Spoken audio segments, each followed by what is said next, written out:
Hello viewers, আসসালামু আলাইকুম। এই গরমে যদি ঠান্ডা ঠান্ডা কিছু ডেজার্ট নাই হয় তাহলে আবার কেমন হয়। তাই আমি নিয়ে আসলাম এই প্রচণ্ড গরমে একদম কলিজা ঠান্ডা করে দেওয়ার মতো একটি ডেজার্ট, আম পুডিং। এই ডেজার্টটি দেখতে এতটাই অসাধারণ যে কি বলবো। আমার তো কাটার সময় মনই চাচ্ছিল না থামতে, ইচ্ছে করতেছিল কাটতেই থাকি। দেখতে যে এতটাই সুন্দর লাগছে যে কি বলবো, যতই কাটছিলাম ততই সুন্দর লাগছিল। ডেজার্টটি শুধু দেখতেই সুন্দর না, খেতেও যে এত মজা কি বলবো। আপনারা অবশ্যই বাসায় বানিয়ে বাচ্চাদেরকে আর বড়দেরকে দিতে পারেন, তারা অনেক খুশি হবে। আর এই গরমে তো ঠান্ডা কিছু অবশ্যই দরকার হয়। এই ডেজার্টটি শুধুমাত্র আম আর দুধ দিয়ে আপনারা বানিয়ে নিতে পারবেন। দেখেন আমি দেখাচ্ছি, আমার দেখাতে খুবই ভালো লাগছে। এটা বানিয়ে আপনারা অনেক খুশি হবেন। এটার মধ্যে আমি একটা আম নিয়ে নিচ্ছি, আমার একটা আম দিয়েই হয়ে যাবে। আমি এটাকে কেটে নেব।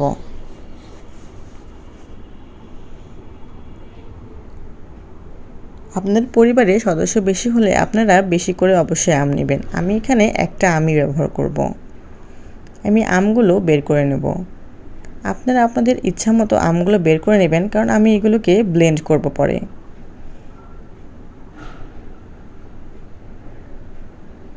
এই আমের সিজনে আম দিয়ে যদি কিছু নাই হয় তাহলে আবার কেমন হয়, তাই না বলুন?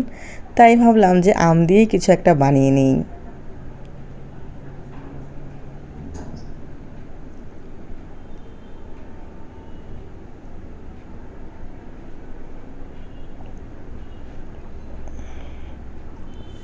আমি এভাবে আমগুলো বের করে নেব। এই যে হয়ে গিয়েছে, এটা এখন আমি ব্লেন্ড করে নেব।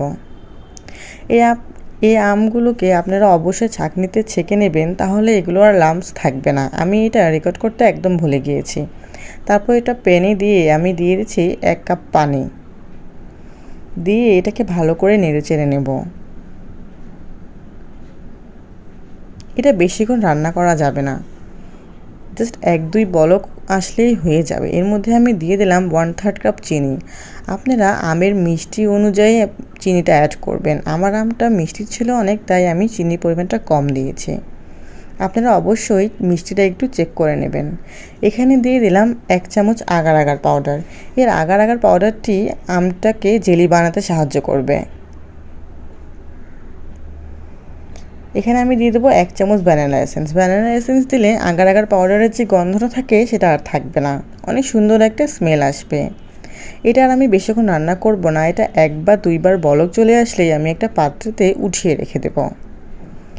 এটা একটু ঠান্ডা হয়ে গেলে একটু আমি ফ্রিজে রেখে দেবো 10 মিনিটের জন্য। দেখেন 10 মিনিট পরে আমটা একদম জেলি হয়ে গিয়েছে।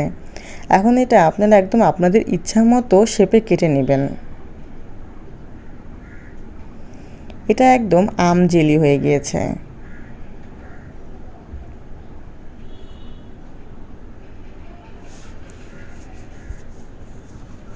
এটা কাটার কোনো টেকনিক নাই, আপনারা ইচ্ছা মতো কেটে নেবেন। তারপর একটা স্প্যাচুলা দিয়ে দেখেন উঠিয়ে নিলাম, একদম জেলি হয়ে গিয়েছে।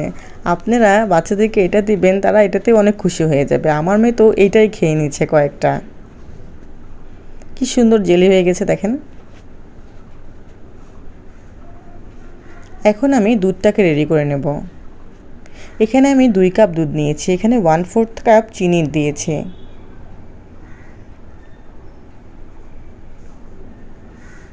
এখানে আমি দিয়ে দেবো 1 চামচ আগার আগার পাউডার।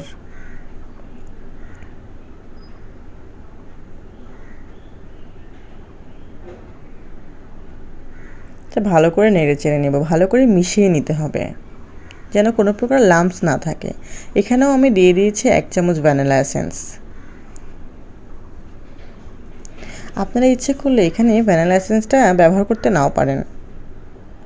এটা বেশিক্ষণ রান্না করব না, 1 বা 2 বার বলক চলে আসলে আমি গরম অবস্থাতে এটা এর মধ্যে ঢেলে দেব। আপনারা অবশ্যই চেষ্টা করবেন গরম গরম অবস্থায় এটা ঢেলে দিতে, না হলে এটা খুব তাড়াতাড়ি কিন্তু জমে যায়। এটা আমি একটা স্প্যাচুলা দিয়ে জেলিগুলোকে উপরে তুলে দিচ্ছি যেন উপরে ভেসে থাকে। এটা আমি একটু ঠান্ডা হতে রাখবো, ঠান্ডা হওয়ার পরে ফ্রিজে রেখে দেব 15 থেকে 20 মিনিটের জন্য। আপনারা চাইলে আরও বেশিক্ষণ রাখতে পারেন, বাট আমার হাতে সময় ছিল না, তাই আমি বেশিক্ষণ রাখিনি। দেখেন এটা কি সুন্দর জমে গেছে। এটা 10 মিনিটের মধ্যেই একদম জমে যাবে। এই যে হয়ে গেল আমার আম পুডিং। এই আম পুডিংটা এতই ভালো লেগেছে আমার, সত্যি কাটতে তো আমার অনেক ভালো লাগছিল, দেখতে এতটাই অসাধারণ হয়েছে আর খেতেও দারুণ মজা হয়েছে। আপনারা অবশ্যই এটা ভালো লাগলে অবশ্যই লাইক করবেন। আমার ভিডিওগুলো যদি ভালো লাগে তাহলে অবশ্যই লাইক করবেন। সবাই